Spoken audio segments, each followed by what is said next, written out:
지금 네이버 블로그가 난리가 났는데요. AI 기반으로 작성한 블로그들 순위가 다 밑으로 떨어져서 검색이 안 되는 경우가 많아지고 있습니다. 이 혼란의 도가니에서 확실한 지침을 바라시는 분이라면 꼭 끝까지 시청을 해주시길 바랍니다. 반갑습니다. 변호사, 세무사 등 전문 자격사의 생존 전략을 함께하는 퀀텀 스텝스 사자 마케팅 팀의 공동대표 스몰자이언츠입니다. 오늘은 여러분이 가장 궁금해하는 블로그 운영과 관련된 이야기를 할 건데요. 제가 본질적인 이야기를 주로 한다고 해서 블로그, 유튜브, 인스타그램 같은 채널의 운영법을 등한시하는 건 아닙니다. 다만 본질을 무시하고 상위 노출과 같은 테크닉적인 영역에만 혈안이 돼 있는 분들이 많아서 그 잘못된 프레임을 깨드리기 위해 거듭 장기적인 복리 효과와 콘텐츠를 통한 대체 불가능성이 중요하다고 이야기하고 있는 것인데요. 각 채널에 대해서 충분히 설명할 수 있는 역량이 저와 저희 팀에 당연히 있습니다. 사자 마케팅 팀의 공동대표인 워너는 지금도 큰 규모의 기업 광고를 집행하고 있는 광고 대행사를 운영하고 있습니다.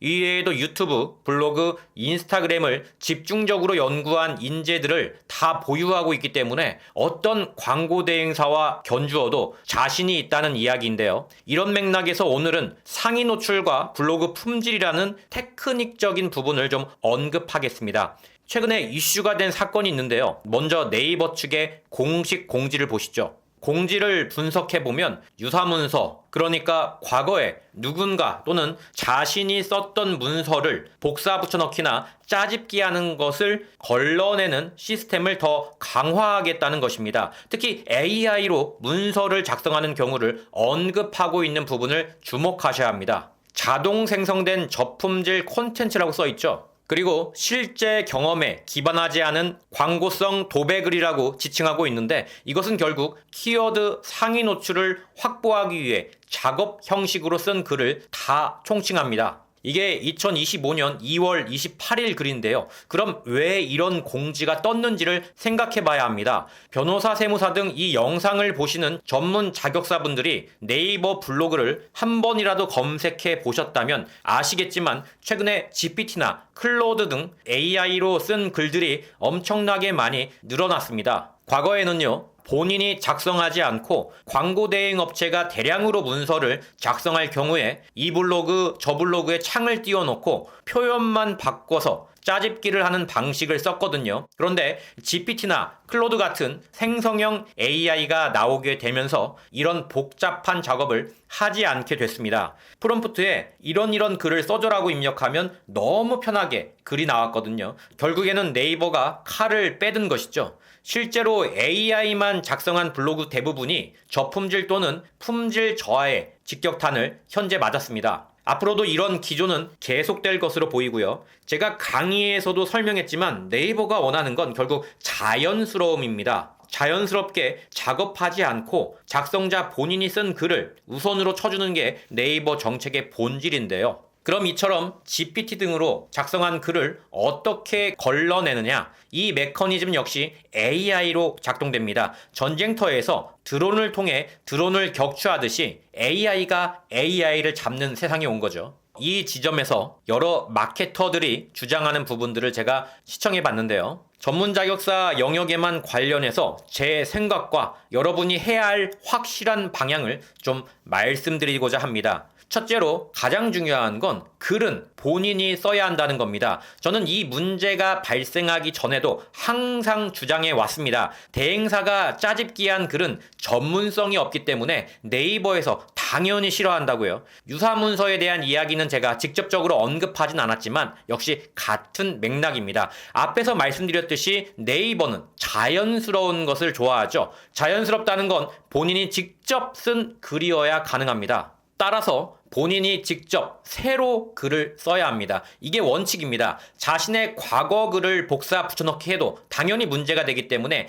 글을 다시 써야 하고, 그럼 여기서 머리가 아파지죠. 상담할 시간도 없는데 언제 글을 쓰고 있느냐는 거죠. 그래서 이 부분에 분명한 구조화가 필요합니다. 제가 사자 마케팅을 통해서 강의하고 있는 글쓰기 강의론도 여기에 해당이 됩니다. 구조화가 되면 빠르게 작성이 가능하거든요. 먼저 논리적 글쓰기 방법으로 나무의 뼈대를 잡고 잠재 의뢰인의 감정을 건드릴 수 있는 감성적 글쓰기 기법 요소를 넣어서 장식을 넣어주는 방법입니다. 자세한 방법은 곧 출간될 제 저서 대형 로펌에도 밀리지 않는 변호사, 세무사, 생존 전략에 다 수록이 돼 있으니 참고하시길 바라고요. 맞습니다. 책을 사서 보시라는 이야기입니다. 전문 자격사가 블로그나 유튜브 대본을 쓸 때 어떻게 써야 하는지 집중해서 집필했기 때문에 한 번쯤 속는 셈 치고라도 읽어보시길 바랍니다. 자신 있기 때문에 하는 이야기입니다. 현재 마케터들 중에는 절대로 AI를 쓰면 안 된다 하는 분들도 있는데요. 저는 약간은 다른 입장입니다. 일단 자신이 글을 쓰고 나서 그 글의 표현력이나 문장 그리고 일부분에 살을 붙이는 정도는 문제가 없다고 생각합니다. 물론 자기 자신이 처음부터 끝까지 다 쓴 글이 당연히 제일 좋겠죠. 그러나 시간과 효율성이라는 문제도 무시를 못합니다. 이런 맥락에서 어느 정도의 활용은 문제가 없다고 보고 실제로 저희 수강생들 중에 AI로 약간의 마무리하는 글만 도움을 받는 분들이 저 포함해서 여러 명이 있는데요. 이번 블로그 대란에 영향을 안 받는 것으로 나왔습니다. 물론 이건 정답이 없는 이야기입니다. 블로그의 품질 지수가 떨어진 경우 그 원인을 명확히 찾을 수는 없거든요. 다만 제 생각의 근거는 이렇습니다. AI 킬러 같은 프로그램으로 AI로 쓴 유사문서를 잡는 메커니즘은 AI가 쓰는 글 패턴을 분석하는 것입니다. 그럼 그 패턴만 벗어나게 된다면 문제가 안 된다는 것인데 가령 내가 직접 쓴 글이 80%이고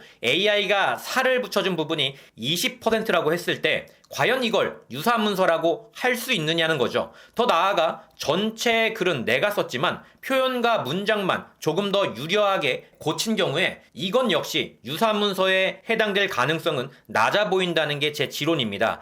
AI로 작성한 문서를 잡아내는 방정식은 글 안에 어떤 컴퓨터 프로그램처럼 소스가 있어서 그 소스나 흔적을 잡아내는 게 아니라 언어 패턴을 분석하기 때문에 애초에 내가 작성한 언어 패턴이 대부분이라면 문제가 없다는 거죠. 여러분 생각은 어떠신가요? 영상이 길어져서 이어지는 2부 영상에서는 사진의 문제, 키워드 구성의 문제를 다뤄보고자 합니다. 기대해 주셔도 좋습니다. 결론을 말씀드리자면 네이버의 정책은 자연스러움을 가장 좋아한다. 자신이 직접 쓴 글이 가장 좋다. 이건 확실하고요. 다만 표현을 살짝 교체한 정도나 살을 조금 더 붙인 경우까지는 문제가 된다고 보기가 어렵죠. 이 부분은 제 주장이지만 근거를 보시면 고개를 끄덕이실 겁니다. 오히려 AI를 전혀 쓰지 말라고 하는 것은 시대를 완전 역행하는 말이기도 하고요. 자신들이 글을 대행해서 써야 하는 광고 대행사 입장에서야 당연히 AI를 하나도 쓰지 말라고 하는 게 자신들의 이익에 부합한다는 점도 깊이 생각해 보셔야 합니다.